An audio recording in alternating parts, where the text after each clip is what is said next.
Okay, let's talk about these studies since it's apparent that you actually didn't read them or the synopsis or find any information to get a summary on what these studies are actually about. Let's start with the first one, a mouse model to test the effects of gender-affirming hormone therapy on HIV vaccine-induced immune responses. Purpose, the study will use methods to analyze gene activity in immune cells from both mice and humans undergoing hormone therapy.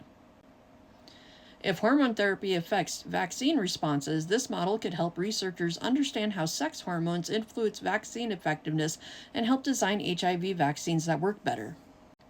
That study was not about transgender individuals at all.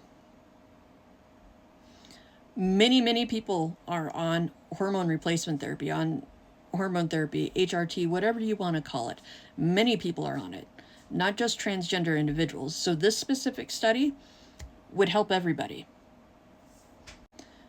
Second study, reproductive consequences of steroid hormone administration.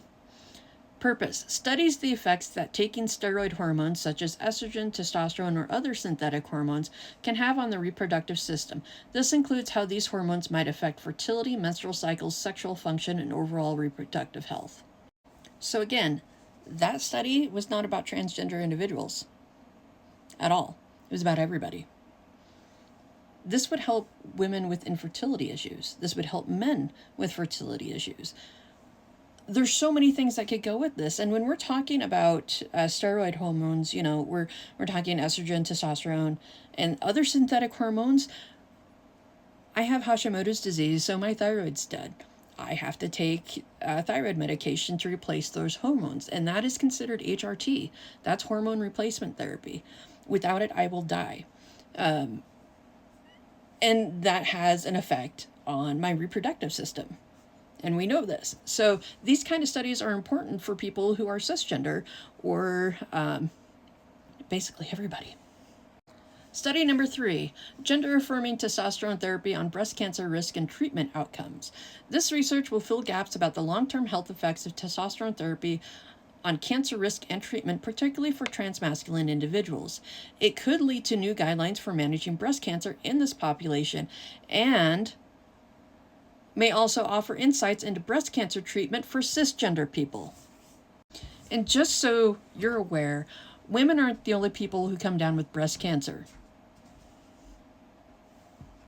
While yes, the primary purpose of the study is for transmasculine individuals, the results from the study could help everybody. Next study, microbiome-mediated effects of gender-affirming hormone therapy in mice. This research will provide insights into how hormone therapy influences bone development in transgender individuals, potentially guiding medical care for bone health in this population. Again, the results from the study could help everybody, especially those women who are going through menopause or whatever who need to be on HRT. This will help them because one of the things that happens as you get older, you start to lose bone density. And if you're on HRT and it's causing bone density issues because you're on HRT, we need to be able to figure out why and how to fix that. And this study can help. Next study, androgen effects on the reproductive neuroendocrine axis. The project aims to uncover how androgens interfere with reproductive function and provide insights into treatments for reproductive issues in transgender men and other individuals exposed to high levels of androgens. You know who has high levels of androgens besides trans individuals? Women who have PCOS. Again, the results from this study can help everybody. Next study, gonadal hormones as mediators of sex and gender influences in asthma. The goal is to better understand how estrogen impacts asthma in both men and women and how feminizing hormone therapy might affect asthma in transgender women. The findings could lead to gender-specific treatments and dosing recommendations for asthma therapy. So again, this study wasn't specifically about trans women. It was about everybody. Knowing gender-specific treatments is important because as we're learning more about how the body works and how we're treating those bodies, we're finding that women require different treatment than men in a lot of instances. And studies like this can help us better identify and treat women with specific diseases differently than men and help them and help men as well.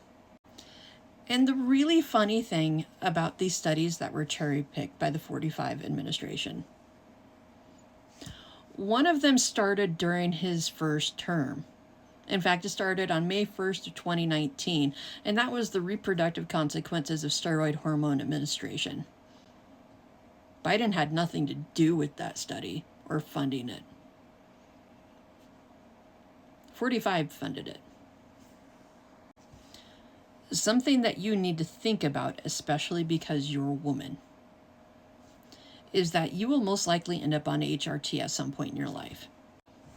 Whether it's because you're on hormonal birth control, or you have thyroid issues and you need to do hormone replacement therapy in order to live, because without your thyroid, you'll die. Or, you're having reproductive issues and you end up with a full hysterectomy where they remove both your uterus and your ovaries. You will need to go on estrogen. Women who go through menopause, you'll most likely end up on HRT. It's inevitable that will happen. So before you jump on transgender individuals and about HRT and the studies around HRT, you need to understand that almost every single one of those studies will benefit cisgender individuals who are also on HRT, and not just the transgender population.